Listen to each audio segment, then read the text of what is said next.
514 নম্বর পৃষ্ঠায় স্পষ্টভাবে উল্লেখ করা হয়েছে। আপনারা যদি দেখতে হলে আরও দেখে নেবেন। ফুরফুরার পীর আবু বকর সিদ্দিক রহমাতুল্লাহ আলাইহি তার ওসিয়তনামা তিনি লিখেছেন, সুদখোর, মদখোর, ঘুষখোর ইত্যাদি টাকা চাঁদা কালেকশন করিয়া ওয়াজ নসিহত দিবেন না, ওয়াজ কারিতে দিবেন না, নাজায়েজ হারাম। যারা এরকম কাজ করবে তারা আমি দাদা হুজুর আমার মুরিদ বা খলিফা বলে দাবি না করে। তাই সেই একই কথা মাওলানা সুরি আজান গাছী রহমাতুল্লাহ বলেছেন, বাবা সুদখোর, মদখোর, ঘুষখোর, বেনামাজির টাকা এক জায়গায় করে জলসা মাহফিলে দেওয়া যাবে না, এটা নাজায়েজ হারাম বলা হয়েছে। হযরত নওবান ইবনে বাশীর রাদিয়াল্লাহু তাআলা থেকে হাদিস বর্ণিত আছে, বিশ্বনবী জনাব মুহাম্মদ রাসূলুল্লাহ সাল্লাল্লাহু আলাইহি সাল্লাম বলেন, হারাম আছে প্রকাশ্য, হালাল আছে প্রকাশ্য, উভয়ের মধ্যে সন্দেহ কিছু বিষয় আছে যেগুলি অধিকাংশ মানুষ জানে না। যে ব্যক্তি সন্দেহের মধ্যে পতিত হলো সে ব্যক্তি হারামের মধ্যে পতিত হলো, আর যে ব্যক্তি সন্দেহ থেকে বেঁচে থাকলো সে ব্যক্তি তার ধর্মকে রক্ষা করলো। তাই বলা হচ্ছে কোন মানুষ যদি 1 লক্ষ হারাম খায়, কালাম পাকের মধ্যে আল্লাহ সুবহানাহু ওয়া তাআলা সূরা বাকারার 39 নম্বর 279 নম্বর আয়াতের মধ্যে বলছেন, সে যেন আমি আল্লাহ এবং আমার রাসূলের সঙ্গে যুদ্ধই প্রস্তুত হয়ে গেল।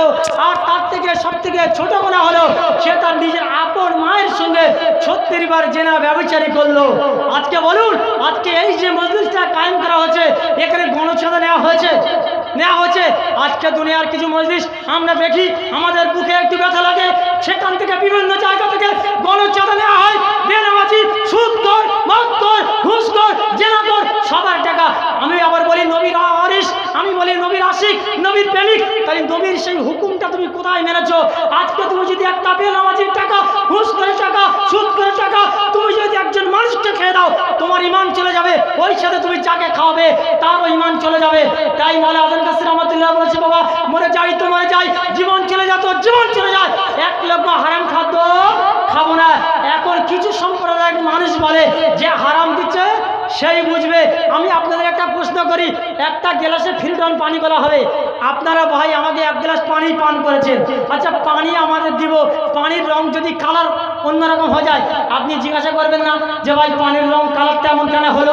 ও তো ফিল্টার, খেলে আপনি মরবেন না বাঁচবেন? কথা বলুন, মরবেন না বাঁচবেন? ফিল্টার খেলে আপনি তো মারবেন।